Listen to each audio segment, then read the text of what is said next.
વિદ્યાર્થી મિત્રો, આજે એક નવા ટોપિક સાથે આપણે સૌ મળી રહ્યા છીએ અને નવો જે મુદ્દો આપણે આજે જે વાત કરવાનો છે તે છે અર્બન સોશિયોલોજી. અર્બન સોશિયોલોજી એટલે નગર સમાજશાસ્ત્ર, એને શહેરી સમાજશાસ્ત્ર તરીકે પણ આપણે ઓળખીએ છીએ, પણ પ્રચલિત એનું જે નામ છે નગર સમાજશાસ્ત્ર છે. મિત્રો, આપ સૌ એ પણ કદાચ બાબતથી વાકેફ હશો કે નગર સમાજશાસ્ત્ર એ સમાજશાસ્ત્રની એક શાખા છે.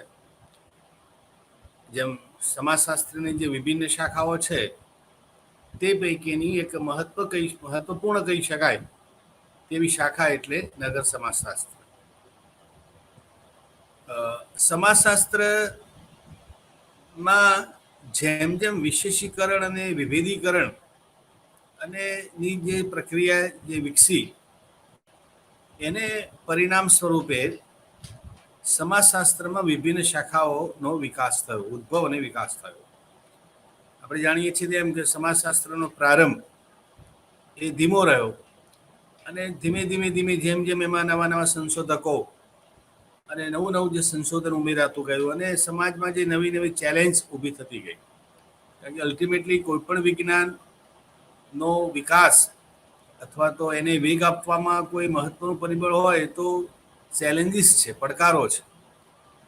એ ક્ષેત્રમાં કેવા પડકારો આવે છે, એ પડકારો જે તે વિજ્ઞાનને આગળ ધપાવવામાં મહત્વની ભૂમિકા ભજવતા હોય છે. એટલે સમાજશાસ્ત્રમાં પણ સમાજ જીવનને લગતા જે વિભિન્ન પડકારો ઊભા થયા એ પડકારોને પહોંચી વળવા માટે અને જે વિભિન્ન પ્રકારની સમસ્યાઓ જે ઊભી થઈ એ સમસ્યાઓને સમજવા માટે જુદા જુદા પ્રકારની શાખાઓનો ઉદ્ભવ અને વિકાસ થયો એ વાત આપણે સૌ સુપેરે જાણીએ છીએ. એ પૈકીની એક શાખા જે છે ત્યાં નગર સમાજશાસ્ત્ર છે. એટલે એના નામથી જ આપણે એની અર્થ વાત કરી શકીએ. જેમ ગ્રામીણ સમાજશાસ્ત્ર જે છે એ ગામડાનો અભ્યાસ કરે છે. સમગ્ર ગ્રામીણ સમાજના અભ્યાસ સાથે જે સંકળાયેલું વિજ્ઞાન છે એ ગ્રામીણ સમાજશાસ્ત્ર છે. બસ એ જ રીતે નગરીય સમાજના અભ્યાસ સાથે જે વિજ્ઞાન સંકળાયેલું છે અથવા તો એક એવું વિજ્ઞાન જે નગરીય સમાજનો વૈજ્ઞાનિક સ્તરે અભ્યાસ કરે છે એ વિજ્ઞાનને આપણે નગર સમાજશાસ્ત્રથી ઓળખીએ છીએ. તો એ વાત આપણે અહીંયા મૂકવી છે. આજના આપણા આ વ્યાખ્યાનની અંદર આપણે એ બાબતને થોડોક સમજવાનો પ્રયત્ન કરીશું કે પહેલાં તો નગર સમાજશાસ્ત્ર આપણે કોને કહીએ છીએ તેમ એની વ્યાખ્યા શું છે, એનો અર્થ શું છે. જુદા જુદા સમાજશાસ્ત્રીઓએ એ નગર સમાજશાસ્ત્રને કઈ રીતે વ્યાખ્યાબદ્ધ કર્યું છે એ વાત થોડીક સમજીશું અને એને આધારે નગર સમાજશાસ્ત્રનું જે વિષય વસ્તુ છે, અભ્યાસ ક્ષેત્ર કે વિષય સામગ્રી કે અભ્યાસ સામગ્રી કે ફિલ્ડ ઓફ અર્બન સોશિયોલોજી એની થોડી વાત કરીને છેલ્લી વાત સમજવાનો પ્રયત્ન કરીશું કે ભાઈ what is the importance of સચ બ્રાન્ચીસ ઓફ સોશિયોલોજી. આની એક શાખા જે છે એનું શું મૂલ્ય છે, એનું સામાજિક સ્તરે શું મહત્વ છે એ થોડીક સમજણ આપણે આ લેક્ચરમાં મેળવવાનો પ્રયત્ન કરીશું આપણી જે સમય મર્યાદા છે એમાં. તો સૌ પહેલાં આપણે એના અર્થની સમજ મેળવીએ. મિત્રો, અર્થની બાબતમાં એવું કહી શકાય કે ભાઈ સાદી સમજ જે આપણી જે છે તે કે નગર સમાજશાસ્ત્ર એટલે નગરીય સમાજનો વૈજ્ઞાનિક સ્તરે અભ્યાસ કરતું શાસ્ત્ર.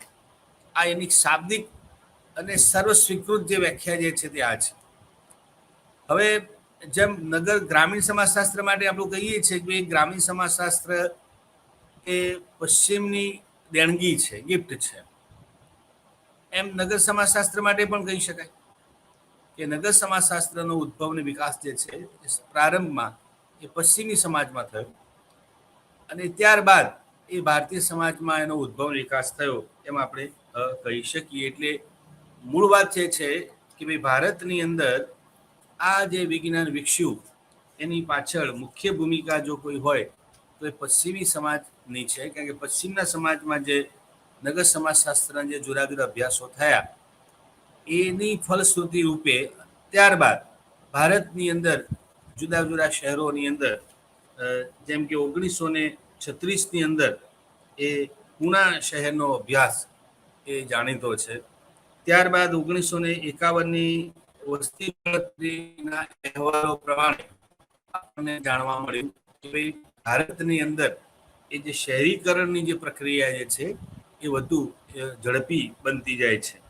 અને એ આખી ઝડપી પ્રક્રિયાને સમજવા માટે ભારતીય શહેરોના જુદા જુદા જે અભ્યાસો કહી શકાય એ અભ્યાસો આપણને જોવા મળે. અને વિશેષ કરીને આપણી ભારત સરકારનું જે પ્લાનિંગ કમિશન છે એ પ્લાનિંગ કમિશને આ પ્રકારના અભ્યાસોમાં રુચિ દાખવી અને એની એક પરિણામ સ્વરૂપે આ પ્લાનિંગ કમિશનમાં જે કમિટીની રચના કરવામાં આવી એ કમિટીની વિભિન્ન પ્રકારની ભલામણોને પરિણામ સ્વરૂપે આગ્રા છે, અલ્હાબાદ છે, અલીગઢ છે, અમૃતસર અને ગુજરાતનું વડોદરા, એ રીતે ભોપાલ, મુંબઈ, આપણે જેને મહાનગર તરીકે ઓળખીએ, મુંબઈ, કલકત્તા અને સુરત જેવો શહેરોનો એ અભ્યાસ થયો. આ બધા જે મિત્રો જે શહેરોના અભ્યાસો થયા એ અભ્યાસોની અંદર તુલનાત્મક અભ્યાસો પણ વિશેષ સ્વરૂપે જોવા મળે છે. એ રીતે એના જે વસ્તી વિષયક પાસાઓ જે છે એ વસ્તી વિષયક પાસાઓને પણ સમજવાનો પ્રયત્ન થયો. એ ઉપરાંત ભારતીય નગર સમુદાયની અંદર જે ધર્મ, પછી શિક્ષણ, ભાષા, આંતરિક સ્થળાંતર, વ્યવસાય, ઉદ્યોગ, આવક, રોજગારી, બેરોજગારી, રહેઠાણની પરિસ્થિતિ, નગર સમાજના લોકોનું સામાજિક જીવન, આવા વિભિન્ન પ્રકારના પાસાઓની અંદર એ વાત લેવામાં આવી. એ ઉપરાંત વડોદરા, હુબલી, હૈદરાબાદ, જમશેદપુર, કાનપુર, પૂના, ગોરખપુર, લખનઉ, સુરત, એવા આ પ્રકારના શહેરોના તુલનાત્મક અભ્યાસો એ આપણને જોવા મળે છે. એ ટૂંકમાં ભારતની અંદર સ્વતંત્રતા પહેલા અને સ્વતંત્રતા બાદ એ આખી જે પ્રક્રિયા જે છે અભ્યાસોની એ ગમતી બની. મિત્રો, અહીં એક વાત થોડોક આપણે આ વાતનો ઉલ્લેખ કરવો રહ્યો કે જ્યારે પણ આપણે શહેરી સમુદાયની વાત કરીએ છીએ ત્યારે ભારતીય શહેરી સભ્યતા એ જૂની છે. વર્તમાન સમયના જે શહેરો છે એ તો બરાબર છે, તો એના સંદર્ભે આપણે ઘણી બધી વાત કરી શકીએ એમ છે.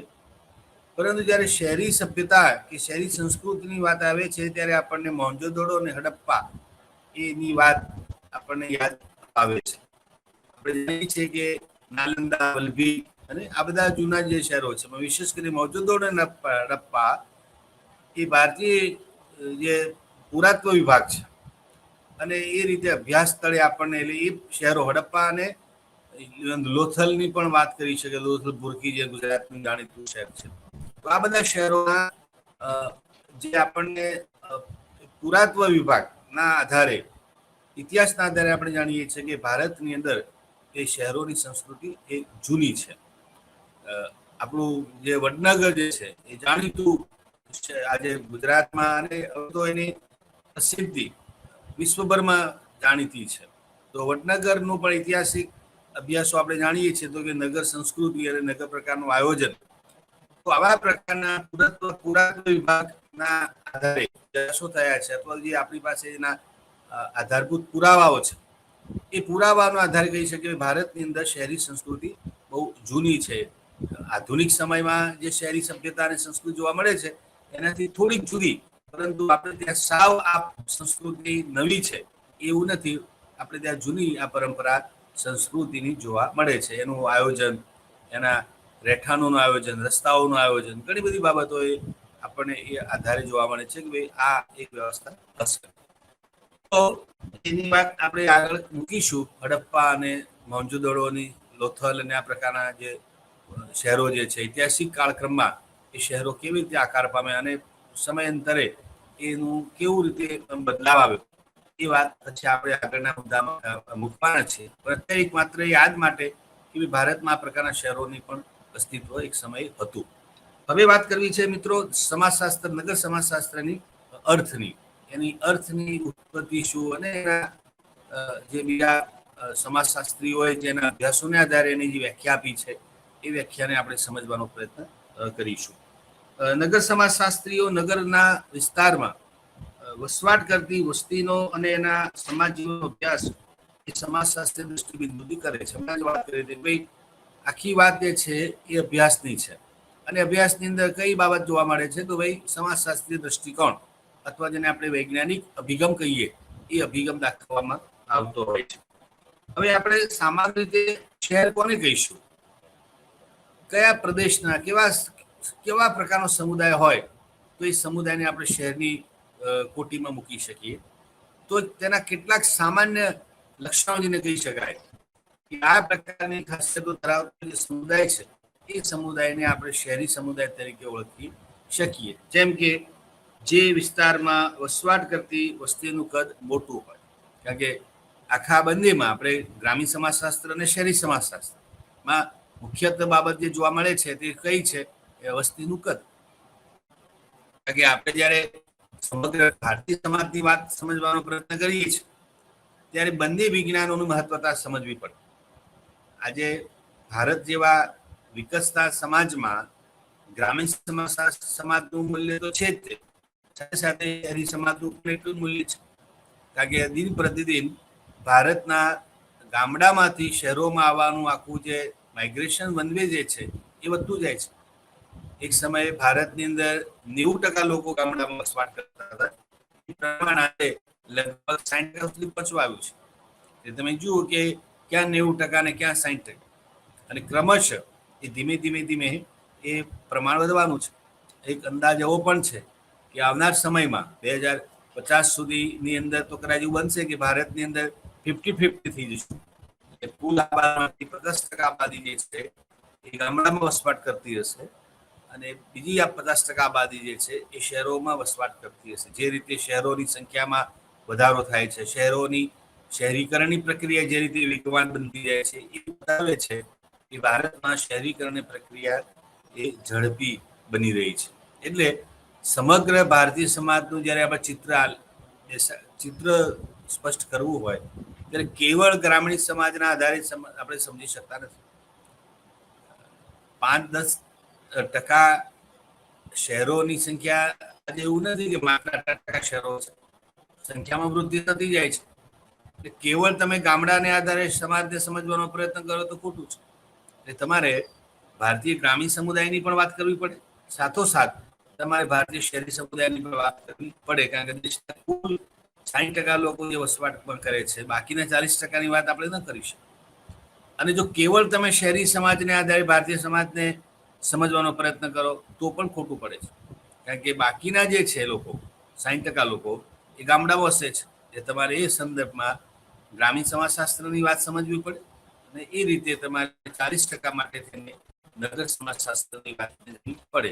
કારણ કે બંને વિજ્ઞાનો પાછા એકબીજાને પૂરક છે, પરસ્પરાવલંબી છે. એટલે એ દ્રષ્ટિએ આ બંને વિજ્ઞાનો, ગ્રામીણ સમાજશાસ્ત્ર અને શહેરી સમાજશાસ્ત્ર, એ સમાજશાસ્ત્રીઓ માટે બહુ મહત્વના અભ્યાસના વિષયો રહ્યા છે. એટલે મૂળ વાત પેલી આપણે કરીએ કે ભાઈ શહેરી વસવાટ કોને કહીશું, તો શહેરી વસવાટ માટેનું મુખ્ય જે પ્રમાણ જે છે અથવા તો એનું મુખ્ય લક્ષણ જે છે એ છે વસવાટ કરતી વસ્તીનું પ્રમાણ. પ્રમાણમાં વસવાટ કરતી વસ્તીનું કદ વધુ હોય. વધારે એટલે કેટલું, હવે એનો તો આમ નિશ્ચિત આંકડો આપી ન શકીએ. મુંબઈને પણ તમે શહેર કહી શકો, અને કોઈ કસ્બો હોય એને પણ શહેર કહી શકો. એટલે 10,000 કરતા વધારે વસ્તી ધરાવતા ટાઉનને કે શહેર, એ સમુદાયને તમે કસ્બો કે ટાઉન, નગરમાં મૂકી શકો. અને મુંબઈ જેવા કરોડોની સંખ્યા ધરાવતા શહેરને પણ શહેર કહી શકો. મુંબઈ છે, કલકત્તા છે, દિલ્હી છે, મદ્રાસ છે, અને આવા વિશેષ જેને કહી શકાય વસ્તી ધરાવતા, અને એમાં વસ્તીનું પ્રમાણ ઘણું બધું પ્રમાણ ઊંચું હોય છે. તો એવા શહેરોને પણ શહેરો કહી શકે. અને 10-15,000ની વસ્તી ધરાવતા શહેરોની સંખ્યા પણ છે આ દેશમાં, તો એવા શહેરને પણ આપણે શહેર કહી શકીએ. પરંતુ કહેવાનો આશય છે કે વસવાટ કરતી વસ્તીનું કદ જે છે એ વધારે હોવું જરૂરી છે, અથવા તો એ પ્રકારના સમુદાયને શહેરી સમુદાયની કોટીમાં મૂકી શકીએ. આ એક વાત કરી. કેવળ વસ્તીથી માત્ર સમુદાયને શહેર સમુદાય કહી દઈએ એવું નથી. આ પ્રકારની વસ્તીમાં વ્યવસાયિક બાબતો વસ્તીનું કદ વધારે હોય એટલે ગીચતા વધારે હોય. ગીચતા પણ એટલી જ જરૂરી છે કે વસ્તીનું પ્રમાણ જેટલું વધારે એમ ગીચતાનું પ્રમાણ વધારે. આજે ગામડાની અંદર તમે જુઓ તો ગીચતા પ્રમાણમાં ઓછી છે. એનું કારણ કયું છે કે ગામડાની અંદર વસ્તીનું પ્રમાણ પણ ઓછું છે.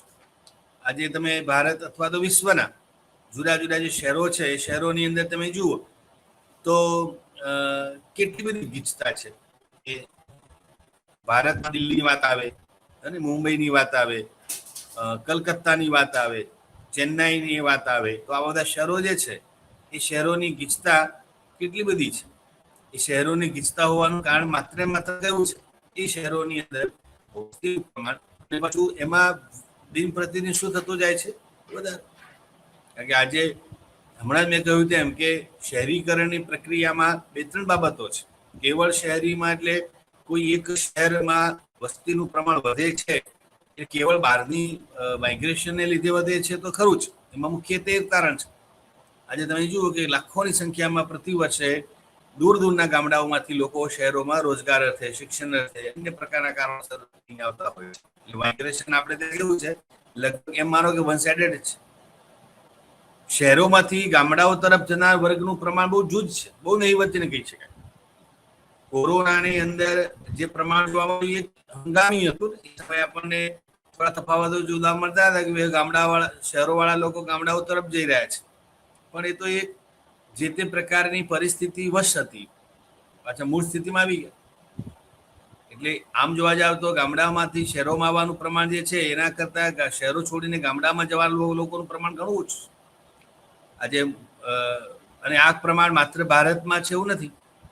આજે જાપાન હોય, અમેરિકા હોય, જાપાનના ટોક્યો શહેરની સ્થિતિ તો મુંબઈ કરતાં પણ બદતર થઈ રહી છે. આજે ત્યાં સરકારે જાહેર કરવું પડ્યું છે કે ભાઈ ગામડાના લોકો ગામડામાં વસવાટ કરો, શહેરો તરફ આવશો નહીં. કારણ કે એ શહેરો પર એટલું ભારણ વધતું જાય છે અને એને લઈને શહેરની પરિસ્થિતિ એટલી ખરાબ બનતી જાય છે. લોકોને સામે ચાલીને કહેવું પડે સરકારે કે ભાઈ તમને ગામડાઓમાં શહેરોની સગવડ ઊભી મળશે.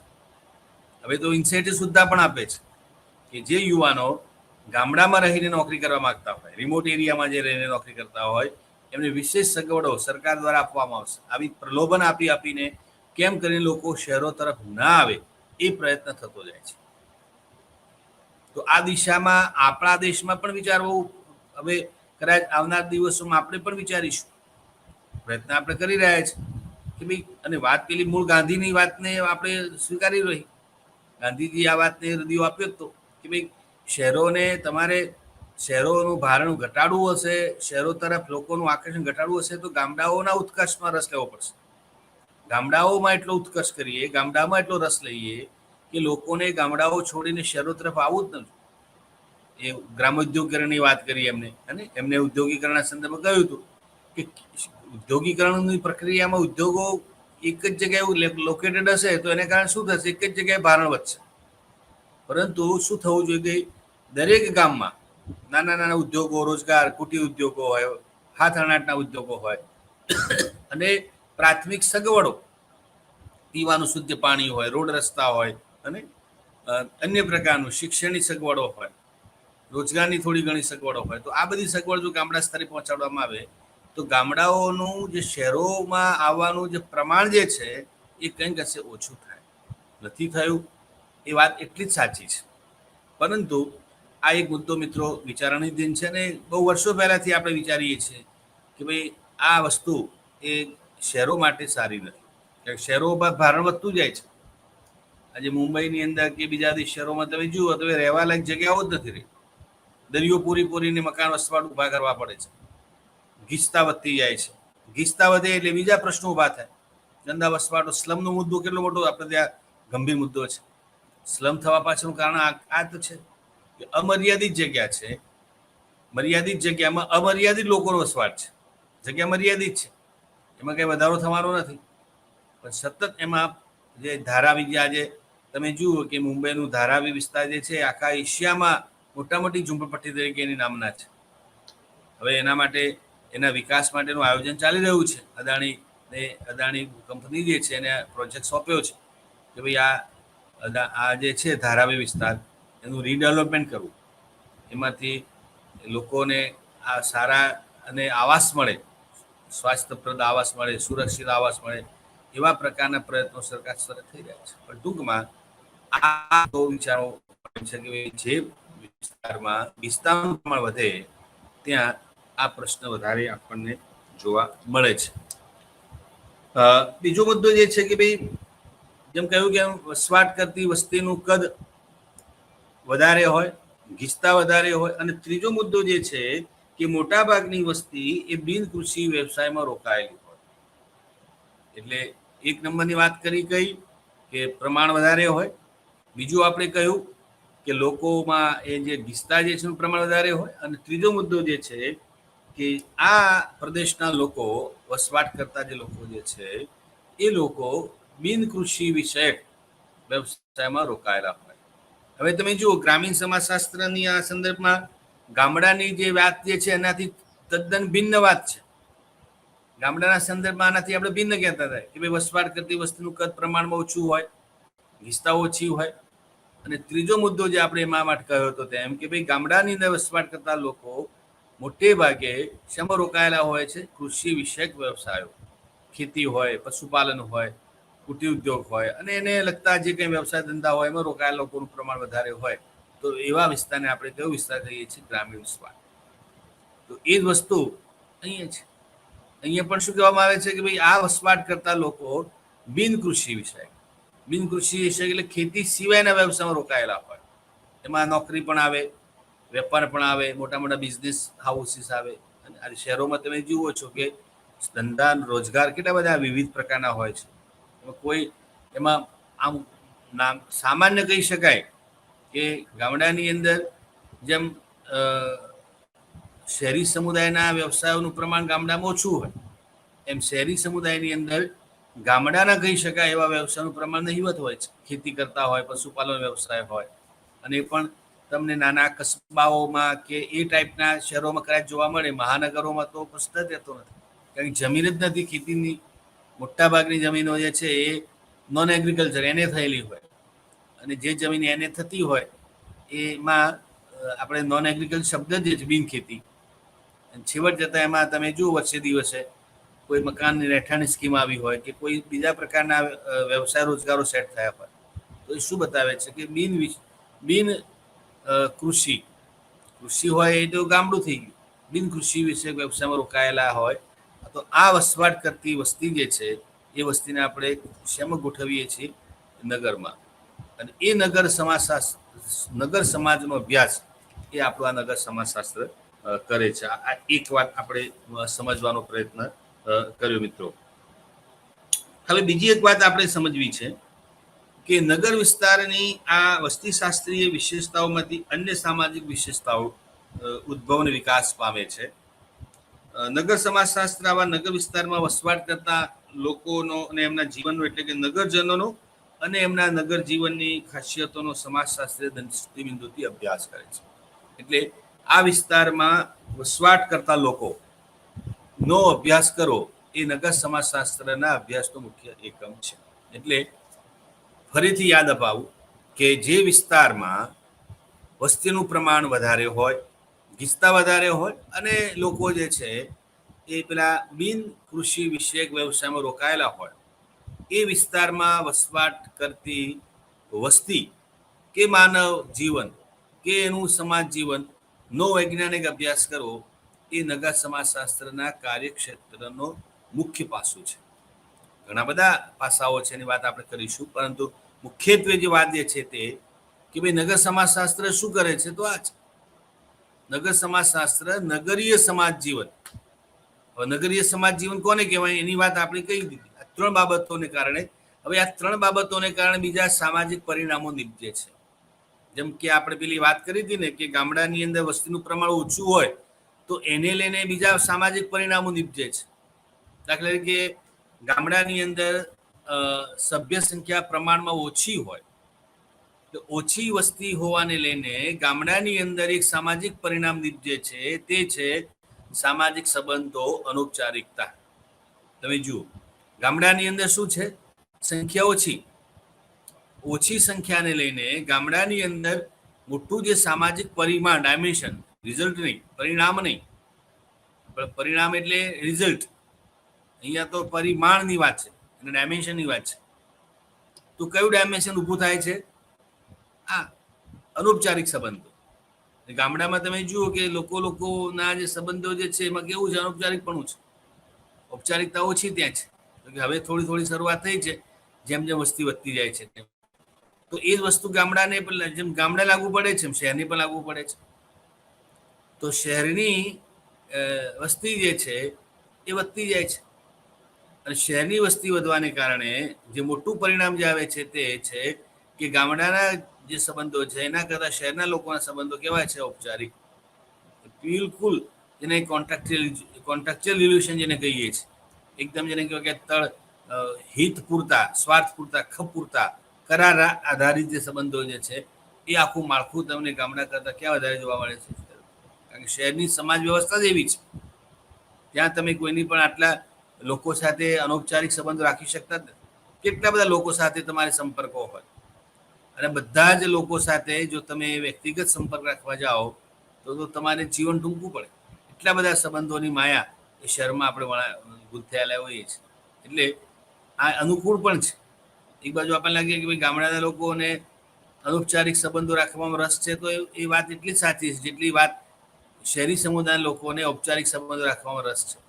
અહીંયા નથી કે અહીંયા કોઈને કોઈ વ્યક્તિને પૂછતાછ નહીં, કોઈનો રસ ન લે, એકબીજાને આમ સામે મળે તો કદાચ હાય હેલો કરે, એકબીજાને ખબર અંતર ન પૂછે.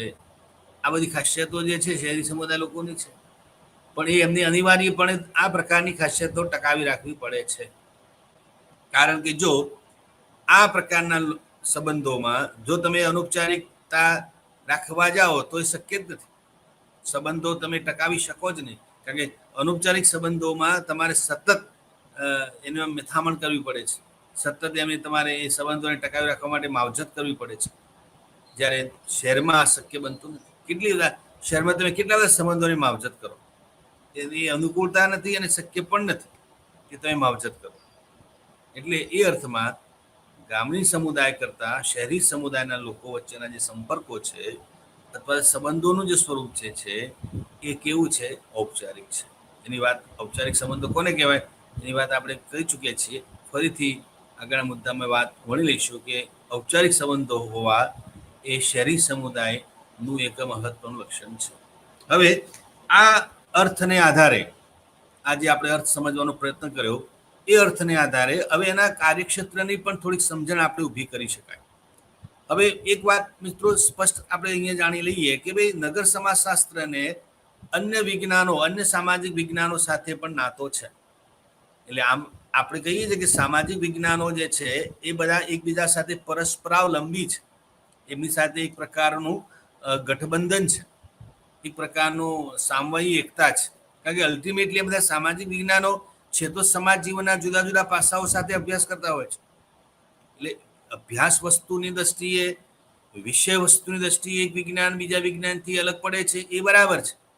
પરંતુ એમની વચ્ચે કોઈ પણ પ્રકારનું પરસ્પરાવલંબન નથી એ બાબત હોતી નથી. કારણ કે એ તો વિના ચાલે જ નહીં.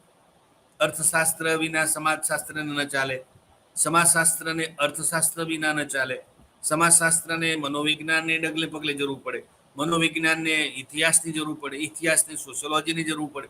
તમે જુઓ આ બધા જ વિજ્ઞાનો પરસ્પર ગૂંથાયેલા છે. એટલે એકબીજા પર, કારણ કે એ બધા જ મૂળે તો શું છે? માનવીની જરૂરિયાતો સાથે સંકળાયેલા છે. આપણે સમાજશાસ્ત્રના અભ્યાસનું એકમ ભલે સમાજ કહીએ, પણ એ સમાજ બનેલો શાનો છે? વ્યક્તિઓનો. એટલે વ્યક્તિના આસપાસ આ બધા વિજ્ઞાનો ગૂંથાયેલા છે. એટલે કોઈ સામાજિક પાસાનો અભ્યાસ કરે છે, કોઈ આર્થિક પાસાનો અભ્યાસ કરે છે, કોઈ એના મનો જગતનો અભ્યાસ કરે છે, કોઈ ભૂતકાલીન ઘટનાનો અભ્યાસ કરે છે, કોઈની સંસ્કૃતિનો અભ્યાસ કરે છે. તો આ બધા વિજ્ઞાનો એટલે શું? સામાજિક વિજ્ઞાન. તો એ અર્થમાં નગર સમાજશાસ્ત્ર જે છે એને જુદા જુદા વિજ્ઞાનો એટલે અર્થશાસ્ત્રની પણ વાત કરી શકાય, એની ભૂગોળ સાથે પણ લેવા દેવા છે, એની ઇતિહાસ સાથે પણ સંબંધ છે, એને રાજ્યશાસ્ત્ર સાથે પણ સંબંધ છે, એને ડેમોગ્રાફી લેશું વસ્તીશાસ્ત્ર સાથે પણ સમાજ સંબંધ છે, એને એન્થ્રોપોલોજી, સોશિયલ એન્થ્રોપોલોજી એટલે સામાજિક માનવશાસ્ત્રની સાથે પણ એને નિસ્બત છે. એટલે આ બધા જેટલા મેં વિજ્ઞાનો કયા એ વિજ્ઞાનો સાથે એને અટેચમેન્ટ છે અથવા તો એનું એક પરસ્પરાલંબન પણ છે. અને હવે તો એવી સ્થિતિ ઊભી થાય છે કે આ પરસ્પરાલંબન વધતું જાય છે. કારણ કે આપણે હમણાં કહ્યું ને કે ભાઈ એક વ્યક્તિ તરીકે આપણી જરૂરિયાતોનું પ્રમાણ દિન પ્રતિ વધતું જાય છે. જરૂરિયાતોની સાથે સાથે સમસ્યાઓ પણ ઊભી થતી જાય છે. નવા પડકારો સમાજમાં આવે. તમે કોરોનાની જ વાત કરો ને, કોરોનાને જે વાત આવી એ કેવળ સમાજશાસ્ત્રીય અભ્યાસો છે એવું માની લેવાની જરૂર નથી. એના અભ્યાસો આપણે થઈ રહ્યા છે અને કેટલાક થોડાક થયા પણ છે. તો તમે જુઓ, દરેક સામાજિક વિજ્ઞાન સાથે કોરોના જોડાયેલો છે. એ અર્થશાસ્ત્ર માટે એટલો જ મુદ્દો છે ગંભીર જેટલો સોશિયોલોજી માટે છે. સોશિયોલોજી માટે જે ગંભીર મુદ્દો છે એ અદ્દલ સાયકોલોજી માટે પણ છે. એ જ મુદ્દો પેલા ઇતિહાસ માટે પણ છે. કેમ કે એ વિષય જ એવો છે એ કોઈ માત્ર ને સમાજ જીવનના કોઈ અમુક પાસાને સ્પર્શે જેવું નથી. કોરોના કેસમાં એવું છે કે કોરોનાએ સમાજ જીવનનું એક પણ પાસું બાકી રાખ્યું નથી. તમે જુઓ તો એ જેટલા પાસાઓ છે બધા વિજ્ઞાનો છે, સામાજિક વિજ્ઞાનો, ભૌતિક વિજ્ઞાનો, તો એ વિજ્ઞાનો સાથેનું જે પરસ્પરાવલંબન જે છે એ તમે ટકેલું જોવા. એ અર્થમાં આ સમાજશાસ્ત્રની એક સામયિકતા એ આપણને જોવા મળે છે. હવે આપણે હમણાં કહ્યું તેમ કે ભારતના શહેરોમાં જે જુદા જુદા અભ્યાસો થયા એ અભ્યાસોની અંદર 3 પ્રકારના મહત્વના અભ્યાસો કે ઐતિહાસિક પરિપ્રેક્ષ્યમાં અભ્યાસો થયા, કેટલાક અભ્યાસો વસ્તીશાસ્ત્રી પરિપ્રેક્ષ્યમાં થયા, તો કેટલાક અભ્યાસો તુલનાત્મક પદ્ધતિથી થયા. તુલનાત્મક અભિગમથી પણ અભ્યાસો થયેલા જોવા મળે છે. હવે જે શહેરની જે સામાજિક સ્તરતાની જે સામાજિક ગતિશીલતાનો પણ અભ્યાસ થયો છે. એ રીતે શહેરની જ્ઞાતિ, ધર્મ, કુટુંબ, લગ્ન જેવી સામાજિક સંસ્થાનો અભ્યાસ થયો છે. સાથોસાથ આપણે પણ અભ્યાસ જોવા મળે છે કે ગ્રામીણ જીવન ઉપર શહેરની શું અસરો છે. કારણ કે અત્યારે આ મુદ્દો પણ મહત્વનો છે. કારણ કે નગર સમાજશાસ્ત્રનું મહત્વ દિન પ્રતિદિન વધતું કેમ જાય છે. હમણાં કહ્યું હતું કે ભાઈ અલ્ટિમેટલી એ શહેરી સમુદાયની વાત કરવા માટેનું વજૂદ એટલું જ છે કે શહેરી સમુદાય વધતો જાય છે. એની જે શહેરીકરણ પ્રક્રિયા છે એ કેટલી બધી વેગવાન બનતી જાય છે. આજે તમે કોઈ શહેરની વાત કરો તો આજે 5 વર્ષ પહેલા તમે કોઈ શહેરમાં આવ્યા હો અને શહેરના જુદા જુદા સ્થળોએ મુલાકાત લીધી હોય, લોકોને મળ્યા હોય, અને એના બીજા 5 વર્ષ કે 10 વર્ષ ફરીથી દેશમાં તમારા વતનમાં આવો તો તમને આબાલ ચેન્જ લાગે. તમે વિચાર કરો કે હું જે મુંબઈ ગઈ હતી કે હું અમેરિકા ગઈ હતી એની સાથે એ સમયના ગામડાઓ કેવા હતા અને આજના ગામડાઓ કેવા છે, ખરું કે નહીં? કેટલા બધા પરિવર્તનો દિન પ્રતિદિન. કારણ કે આપણે જોઈએ છીએ કે વર્તમાન સમયમાં પ્રક્રિયા વધારે વેગવાન બનતી જાય છે. એટલે શહેરોનું મૂલ્ય એ રીતે વધતું જાય છે. એટલે શહેરીકરણની પ્રક્રિયામાં કેવળ વસ્તી શહેરોને કારણે વધે છે એવું નથી. એ તો એક વન ઓફ ધ રીઝનની વાત કરી. આપણે ત્યાં આ પ્રકારના કારણોમાં એક કારણ આ પણ હોય છે કે કારણ કયું તો આ વસ્તુ કે ગામડાની અંદર જરૂરિયાતો, આજે તમે જુઓ ગામડું અને શહેરની ભેદરેખા ધીમે ધીમે ભૂંસાતી જાય છે. એક સમય ગામડું અને શહેર એક અલગ અસ્તિત્વ ધરાવતા હતા. ગામડું હતું, શહેર હતું. આજે એ બાબતો ધીમે ધીમે એની બંનેની વચ્ચેની જે ભેદરેખાઓ જે છે, સીમાડાઓ જે છે એ સીમાડાઓ ધીમે ધીમે ભૂંસાઈ જાય છે. આજે તો ગામડું ક્યાં પૂરું થાય છે, શહેર ક્યાં શરૂ થાય છે, અથવા શહેર ક્યાં પૂરું થાય છે, ગામડું ક્યાં શરૂ થાય છે, એ પારખ ખૂબ મુશ્કેલ ભર્યું છે. હવે એમાં પણ વિશેષ કરીને તમે જ્યારે મોટા મેટ્રો સિટીની આસપાસના શહેરો ગામડાઓની સ્થિતિ તમે જુઓ. આજે અમદાવાદ જે છે, અમદાવાદના સરાઉન્ડિંગ ગામડાઓ જે છે એ ગામડાઓની અંદર એક અભ્યાસ કરો, સર્વે કરો તો તમે તુરંત જણાઈ આવશે કે ભાઈ આમાં તો કોઈ ગામડાના તત્વો રહ્યા જ નથી. આજે આંબલી, બોપલ, ઘુમા, મણિપુર અને આ બધા ગામડાઓ જે છે, અથવા તો એ લાંબાની સરાઉન્ડિંગમાં અમદાવાદના, એ આ જ વસ્તુ મિત્રો રાજકોટને લાગુ પડે. આ જ વાત સુરતને પણ લાગુ પડે.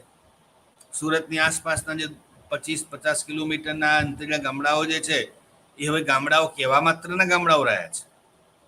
એમાં પેલું ગ્રામીણ વિશેષતાઓ જે છે, ગ્રામીણ તત્વ જે છે એ તો ધીમે ધીમે ભૂંસાતું જાય છે. અને જેમ જેમ ગ્રામીણ તત્વ ભૂંસાતું જાય છે એ ભૂંસાતું નથી, હકીકતમાં શહેરી પ્રભાવ વધતો જાય છે.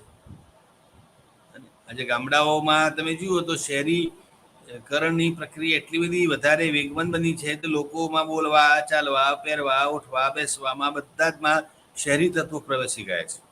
ભોજનમાં પણ આજે સગવડો બધી જ તમે જો ગામડામાં શહેરી સગવડો છે અને લોકોને અનુકૂળ આવે પણ છે. આજે ગામડાઓની અંદર લોકોને ટકવા માટે અને એક જ વસ્તુ છે કે ગામડાના લોકોને ગામડામાં જો રાખવા હશે તો તમારે શહેરની સગવડો આપવી પડશે. આપણે કહીએ છીએ ગ્રામનગરીકરણ, એટલે આત્મા ગામડાનો અને સગવડો કેવી શહેરની, આ પ્રકારની પરિસ્થિતિ તમારે નિર્માણ કરવી પડે અને થઈ રહી છે. ગુજરાતના ઘણા બધા ગામડાઓમાં તમે જો નિરીક્ષણ કરો તો તમને એની સગવડોની બાબતમાં કે આ પ્રકારની જે ગામડાની અને શહેરની જે કનેક્ટિવિટી છે એની બાબતમાં તમને લાગે એવો આમાં તો કંઈ ગામડું જેવું લાગતું જ નથી. હમણાં વર્ષો પહેલાં અમારી કોલેજમાંથી વિદ્યાર્થીઓ, NSSના વિદ્યાર્થીઓ માટે એક સોશિયોલોજી વિભાગના હેઠળ એક સર્વે કરવામાં આવ્યો કે આ લોકો જે NSSના જે ગામડે જાય છે ગ્રામ શિબિરમાં, તો થોડાક ટ્રેન સોશિયોલોજીના ટ્રેન છોકરાઓની સાથે બીજા અનટ્રેન પણ 10-15 છોકરાઓને એ જે ગામમાં મુલાકાત માટે ગયા હતા એ મુલાકાતનો અભ્યાસ કરાવ્યો, જાણવા માટે કે ગામડાના લોકોને ખબર પડે કે શહેરના લોકો કેટલા રીતે આગળ છે. તો એ જાણવા માટે આપણે વિદ્યાર્થીને પૂછ્યું કે ભાઈ તમારે એ જાણવાનું છે ગામડાના લોકોને કે તમારા બાળકો કઈ સ્કૂલમાં અભ્યાસ કરે છે. આ એક પહેલી વાત. ગામડામાં સ્કૂલ છે, તમે જે ગામડા ગયા હતા એ ગામમાં સ્કૂલ એટલે હાઈસ્કૂલ સુધીના ધોરણ પર 10મા ધોરણ સુધી સ્કૂલ છે, એટલે 1 થી 8 અને પછી 9 ને 10. તો સર્વેમાં એ ચોંકાવનારું પરિણામ એ આવ્યું હતું કે એ ગામની અંદર જે પટેલ જ્ઞાતિ પ્રભાવી છે, ડોમિનન્ટ કાસ્ટ જેને કહી શકાય પટેલોની છે, એમાંનું એક પણ બાળક એ સ્કૂલમાં અભ્યાસ કરતું નહોતું. અને હતા મંત્રી ને પ્રમુખ ને બધા જે કોલેજનું જે મંત્રીમંડળ કે સત્તામંડળ છે એમાં મોટાભાગના આ પટેલ હતા. એ તમે જુઓ આ વસ્તુ પણ જોવા મળે છે. એટલે શહેરોની અંદર ધીમે ધીમે ગામડાના તત્વો પ્રવેશી ચૂક્યા છે અને એ રીતે આખી પ્રક્રિયા તમે જુઓ દિન પ્રતિદિન વધતી જાય છે. એટલે હવે આ ભેદરેખા ધીમે ધીમે ગુંચાતી જાય છે. સગવડોની બાબત હોય, વિસ્તારની બાબત હોય, આજે ગામડાઓની અંદર તમે જુઓ ધીમે ધીમે આ પ્રકારની પ્રક્રિયા ખેતી ઉપરનું ભારણ વધતું જાય છે. સામે છેડે ખેતીનો હવે વેપારી હેતુસર ઉપયોગ થતો જાય છે. હવે ખેતી માત્ર ખેતી જમીને માત્ર ખેતીનું સાધન છે એવું નથી. હવે એને વેચી શકાય છે અને એના માટે કેટલા બધા આજે તમે જુઓ કે આસપાસના ગામડાઓમાં જમીનનું જે કિંમત જે છે પ્રતિદિન કેટલી ઉંચકાતી જાય છે. એની અંદર નવા નવા પ્રોજેક્ટ્સ અને શહેરની આસપાસ તમે હો એટલે ગામડામાં એને થઈ જાય અને જે જમીન એને થઈ ગઈ હોય એટલે એ પૂરું. એટલે તમે જુઓ કે ગામડાની અંદર જે શહેરોની વાત નહીં એટલે સ્કૂલની વાત કરી તો આપણે પછી જાણવા વિદ્યાર્થીઓને પૂછ્યું ભાઈ કેમ આ ગામમાં પટેલોના બાળકો અભ્યાસ નથી કરતા, પટેલ જ્ઞાતિની બહુમતી હોવા છતાં.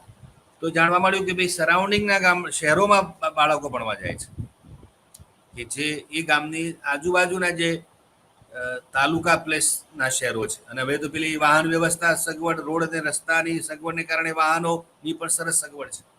કેટલાક જાગૃત વાલીઓ પોતાના બાળકોને નજીકના શહેરોમાં મૂકવા માટે જાય છે તો પેલી વેન આવે છે કે બસ આવે છે, એના માધ્યમે બાળકો સ્કૂલમાં ભણવા જાય છે, શહેરની સ્કૂલમાં. દિવસ દરમિયાન તમે જાઓ તો તમને કોઈ ત્યાં ચકલું ફરકતું બાળકો નામે ના હોય કે બધા જ બાળકો ત્યાં આસપાસના ગામ શહેરોમાં ભણવા ગયા હોય. એટલે આ વસ્તુ આ તો અભ્યાસમાં અને આ માત્ર અમદાવાદ કે બીજા શહેરોની આસપાસ છે એવું નથી, લગભગ દરેક જગ્યાએ વસ્તુ જોવા મળે છે.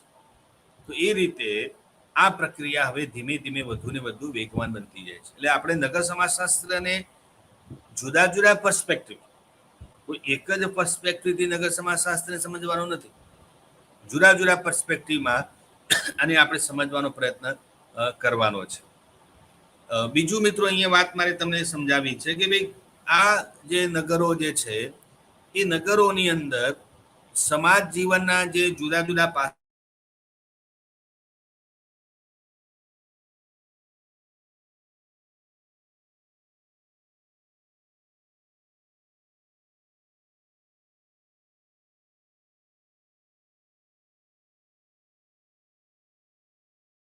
સ્તરીકરણની પ્રક્રિયા બદલાતી જાય છે.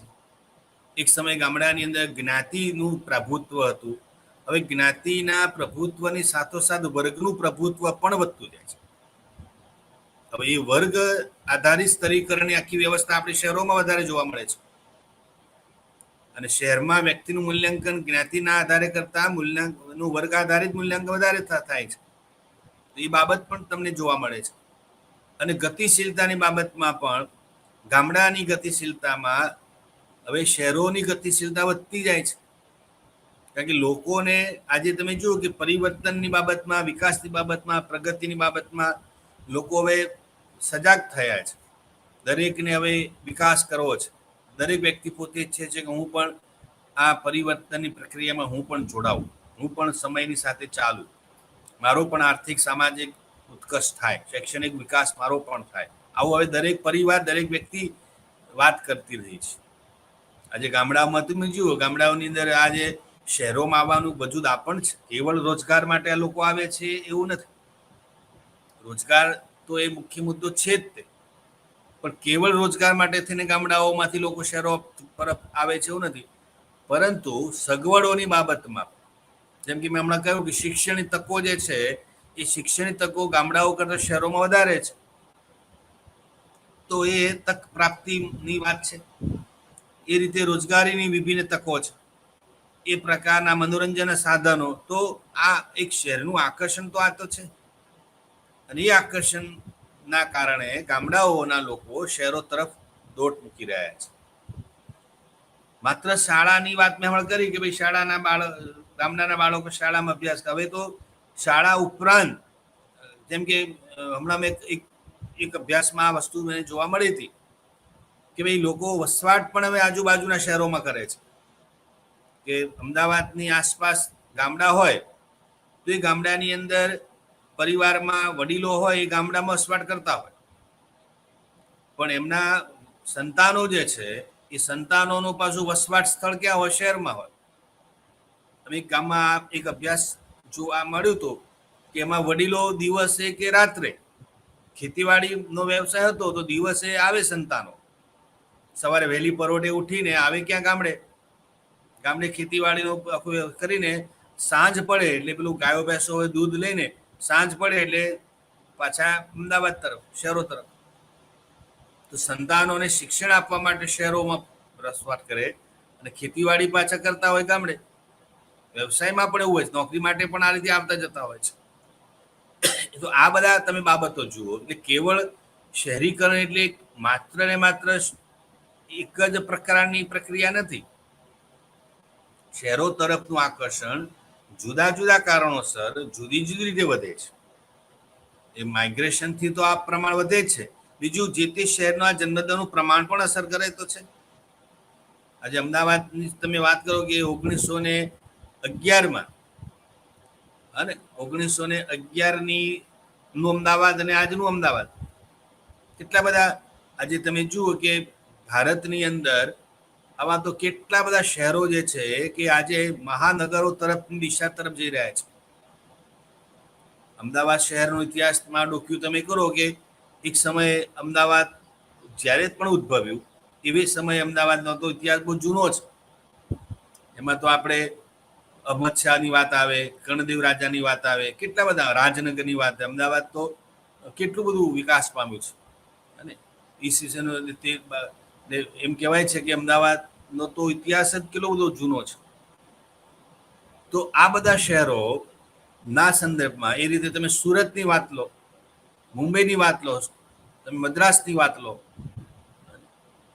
તો એવું કહેવાય છે કે 1411 અમદાવાદની જે સ્થાપના જે છે એ સ્થાપના કાળ અને આજના અમદાવાદની તુલના તમે કરો કેટલો તફાવત છે. એ અમદાવાદ છે જ નહીં જે તમે જૂનું અમદાવાદનું અસ્તિત્વ જ દેખાતું નથી, એના અવશેષો સુદ્ધા નથી. તો આજે એ અમદાવાદની કાયા પલટાઈ ગઈ છે. તો આ એક માત્ર એક ઉદાહરણ સ્વરૂપની વાત આવી. આવા તો અસંખ્ય શહેરોની વાત છે. તો એ વસ્તુ બતાવે છે કે ભારતમાં, અને આ મિત્રો માત્ર ભારતીય સમાજના સંદર્ભમાં છે એ વાત નથી, એ વિદેશોમાં પણ આ વસ્તુ છે. પશ્ચિમી સમાજની અંદર પણ આ વસ્તુ આપણને જો, આપણે ત્યાં મેં હમણાં કહ્યું ને, જાપાનની અંદર પણ આ સ્થિતિ છે, અમેરિકાની અંદર પણ આ સ્થિતિ છે, રશિયામાં પણ એ સ્થિતિ છે, ચાઇનામાં પણ આ સ્થિતિ છે. શહેરો તરફ તો શહેરોની ક્ષમતાઓ પછી કેટલી? કહેવાય છે ને કે ભાઈ શહેરોમાં રોટલો મળે. અમદાવાદ મુંબઈ શહેર માટે કહેવત પડી ગઈ છે એ મુંબઈની અંદર તમને રોટલો મળે એટલે રોજગાર મળે, પણ ઓટલો ન મળે, રહેઠાણ ન મળે. કારણ કે આટલી બધી વસ્તીને રહેઠાણ આપવું જ ક્યાંથી? કેટલું બધું એ શહેર વિકાસ પામે છે છતાં પણ બહુમાળી મકાનો અને આ તે જોયું.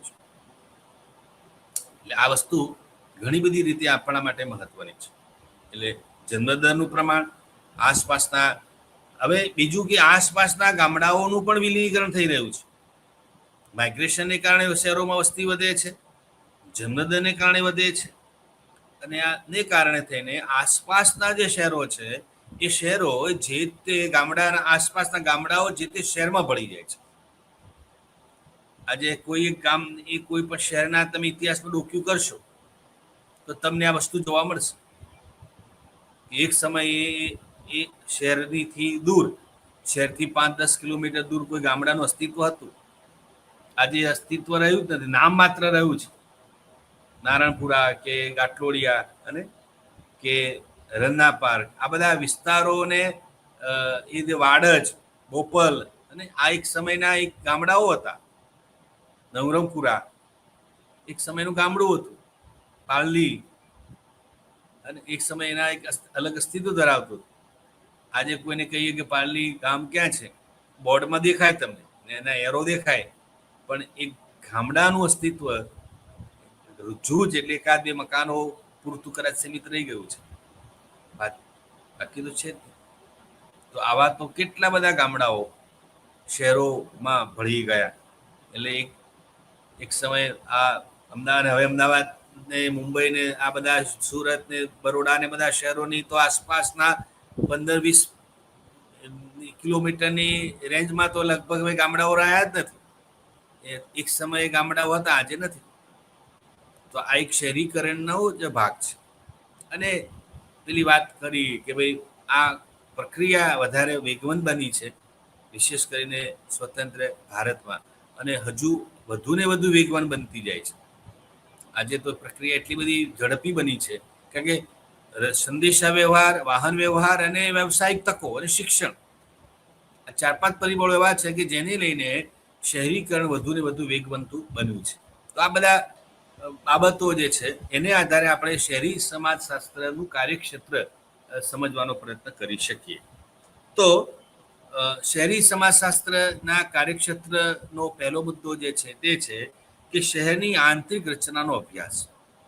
કે ભાઈ આ નગર સમાજશાસ્ત્ર જે છે એ નગર સમાજશાસ્ત્ર આ કોઈ પણ નગરના અભ્યાસમાં એની આ આંતરિક જે રચના છે નગરની, એ નગરની આંતરિક રચનાના અભ્યાસમાં વધારે રસ લે છે.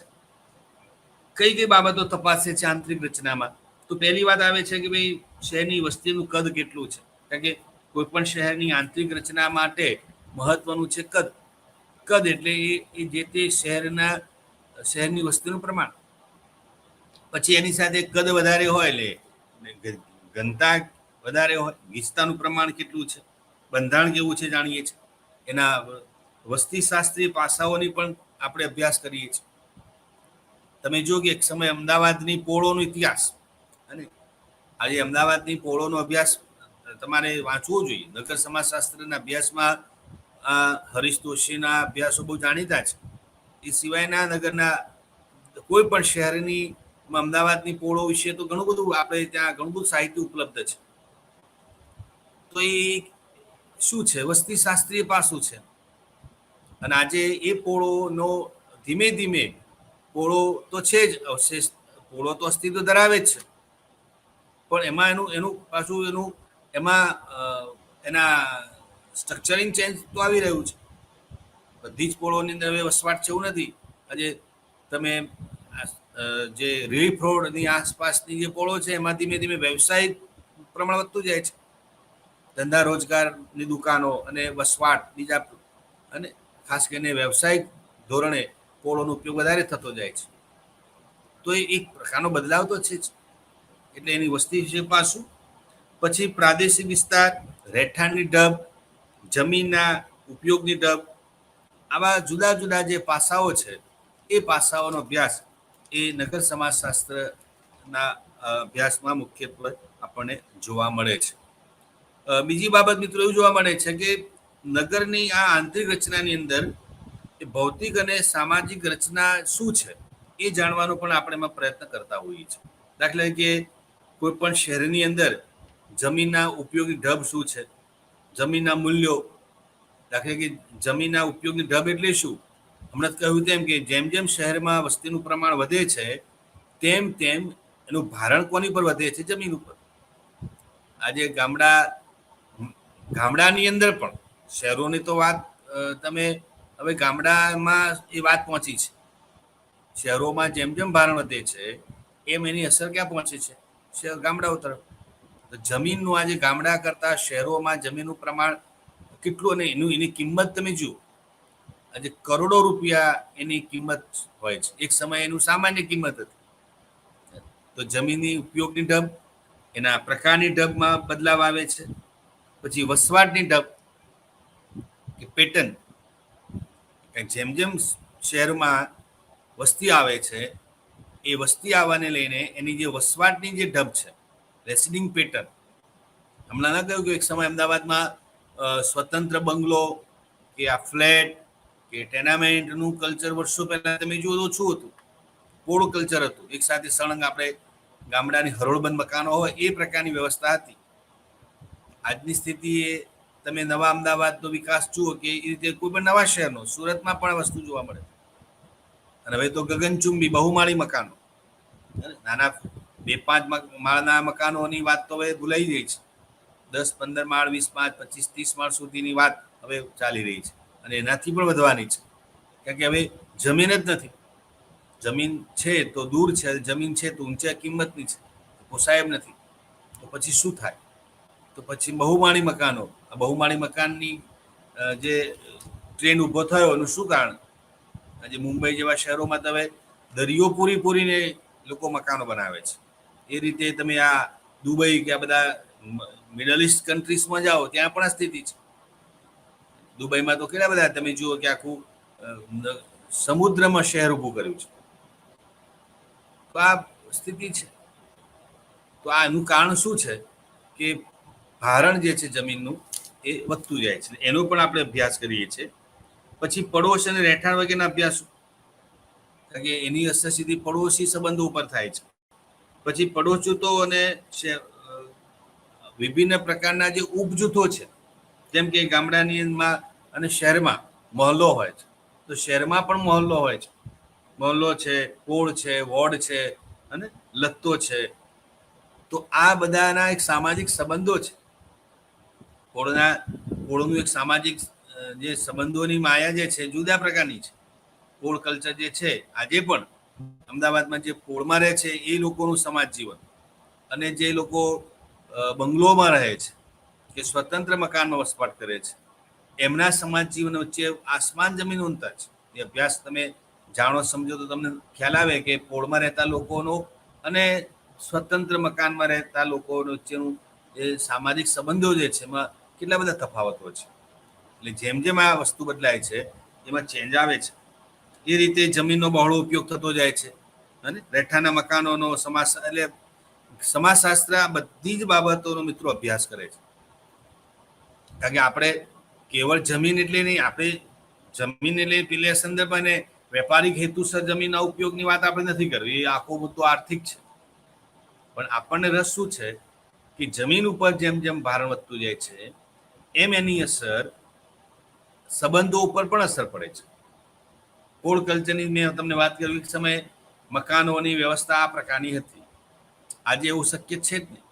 આજે એવા હરોળબંધ મકાનો બનાવી, હવે મેં કહ્યું કે મકાનો તો બની રહ્યા છે તો ગગનમાં, માળ ઉપર માળ. હવે એમાં તમે પેલી કોળ કલ્ચર વાળી વાત ક્યાં લાવી શકો?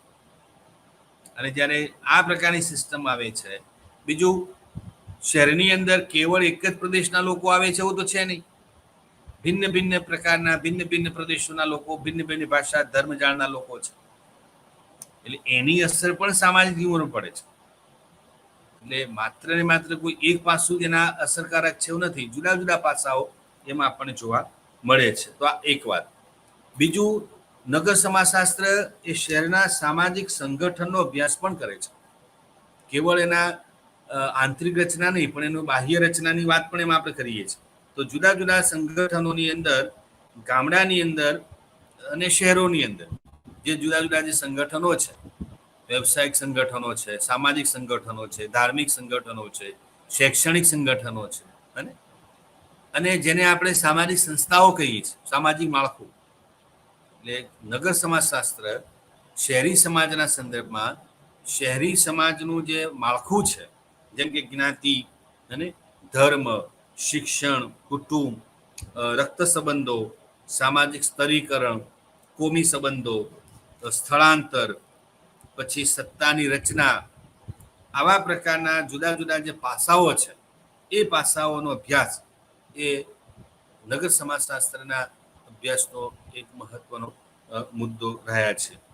આ ઉપરાંત નગર સમાજશાસ્ત્ર કુટુંબની જે રચના અને કાર્ય જે છે એમાં શું ચેન્જ આવ્યું છે. અને આજે તો એવું કહેવાય છે કે નગરીય સમાજની જે સંસ્થાઓ છે એ સંસ્થાઓમાં ઘણા બધા બદલાવ આવી રહ્યા છે.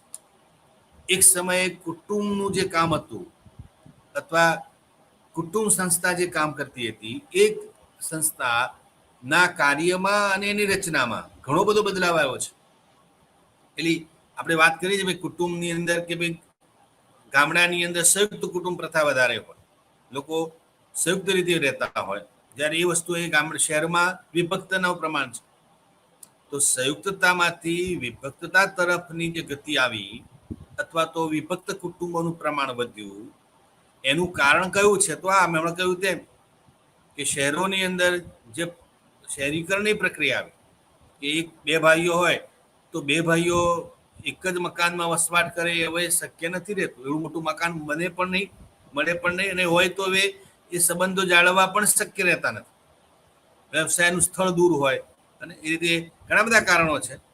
તો એ કુટુંબની આખી જે વ્યવસ્થા જે છે એ ધીમે ધીમે એ બદલાતી જાય છે. ઘણું બધું કુટુંબ માટે તો ઘણી બધી બાબતો આપણે ધ્યાન પર છે, તો એની વાત આપણે કરીએ છીએ. સાથે સાથે શહેરની અંદર ઉદ્યોગ અને ટેકનોલોજીનું જે પ્રમાણ જે છે એ વધારે છે. અને ટેકનોલોજી અને આ પ્રકારની ઇન્ડસ્ટ્રી, આમ તો સાચું કહું તો ભાઈ શહેરોનો વિકાસ થવા પાછળનું કારણ આ તો છે. આપણે ત્યાં એના ઇતિહાસમાં ડોક્યુ કરીએ તો ભારતની અંદર શહેરોને આ ઉદ્ભવની પ્રક્રિયા વધારે વેગવાન બની એનું કારણ છે ઔદ્યોગિકરણ. અને એમાં પણ આખા વિશ્વની જો વાત કરીએ તો ઔદ્યોગિક ક્રાંતિની ફલશ્રુતિ રૂપે જે ટેકનોલોજી આપણને પ્રાપ્ત થઈ અને ટેકનોલોજીને કારણે જે નવા નવા ઉદ્યોગો જન્મ્યા, ઉદ્યોગ ઉદ્ભાવે, એ ઉદ્યોગોએ શું કર્યું? શહેરી પ્રક્રિયાને વધારે વેગવાન બનાવી. એટલે આપણા અમદાવાદની જ વાત કરીએ કે સુરતની વાત કરીએ કે બીજા શહેરોની વાત કરીએ એવું નથી. મોટાભાગના શહેરોના ઇતિહાસમાં તમે ડોક્યુ કરો તો આ તો છે. કારણ એક હોય. આજે તમે શું માનો છો કે અમદાવાદના ઇતિહાસમાં તમે ડોક્યુ કરો તો તમને માત્ર ને માત્ર મિલો જોવા મળે. અમદાવાદ એ મિલોને કારણે તો આટલો વિકાસ પામ્યો. આજે ભલે મિલોનું પ્રાબલ્ય અને પ્રાધાન્ય ઓછું છે, પણ એક સમયે આ અમદાવાદની અંદર મિલોને કારણે થઈને દૂર દૂરથી લોકો વ્યવસાય માટે અમદાવાદમાં આવ્યા. શરૂઆતમાં જે વિવર્સ લોકો હતા કે જે મિલ સાથેનો સીધો નાતો હતો, એવા લોકો માઇગ્રેટ થયા. કારણ કે ટેકનોલોજી આવી એટલે ટેકનોલોજી શું કર્યું? ઉત્પાદન મબલક અને ક્વોલિટી બંધ થવા માંડ્યું. આપણે ત્યાં હાથ વણાટના અને લૂમ્સ કહેવાય ને કે એકદમ સાદા સાધનો હતા, ઉત્પાદનના સાધનો સાદા હતા અને એમાં પણ ઉત્પાદન થતું હતું કેવું? અલ્પ, ઓછું, અને ગુણવત્તા પણ એટલી બધી નહોતી. ટેકનોલોજી આવી, મિલો નહોતી તે પહેલા આખી વ્યવસ્થા જુદી હતી. આટલું બધું ભારણ હતું જ નહીં શહેરો પર, પણ ટેકનોલોજીને કારણે મિલો શરૂ થઈ. મિલો શરૂ થઈ એટલે મિલોમાં શું થયું? મેં કહ્યું હતું કે મબલક કાપડ તૈયાર થવા મળ્યું અને મબલકની સાથે ક્વોલિટી બેઝ શરૂ થવા મળ્યું. લોકો એની ડિમાન્ડ વધી અને સામે છેડે લોકો આ પ્રકારનું કાપડ લેવા માંડ્યા. એટલે જે ગામડાનો જે હાથ વણાટ અથવા તો જેને ગૃહ ઉદ્યોગ જેને કહી શકાય કે જાતે વિવિંગનું કામ કરતા હતા, એ બધા જ કારીગરો ઉપર એની નકારાત્મક અસર પડી. એટલે સ્થિતિ એવી આવી કે લોકોએ પોતાનો ત્યાંનો ગામડાનો સ્થાનિક વ્યવસાય બંધ કરીને ફરજિયાત સ્વરૂપે એમને આવી શહેરોમાં, મિલોમાં, કારખાનાઓમાં, ફેક્ટરીઓમાં કામ શોધવા માટે નીકળવું પડે.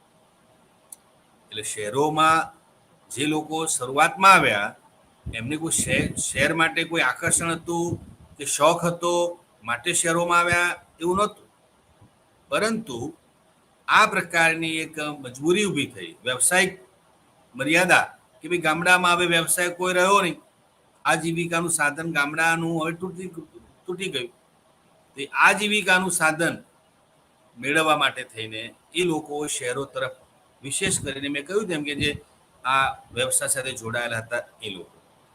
તો મિત્રો અહીંયા આ વાત આપણે અટકાવીએ છીએ, બાકીની વાત બીજા વ્યાખ્યાનમાં આપણે કરીશું. ત્યાં સુધી સૌને નમસ્કાર.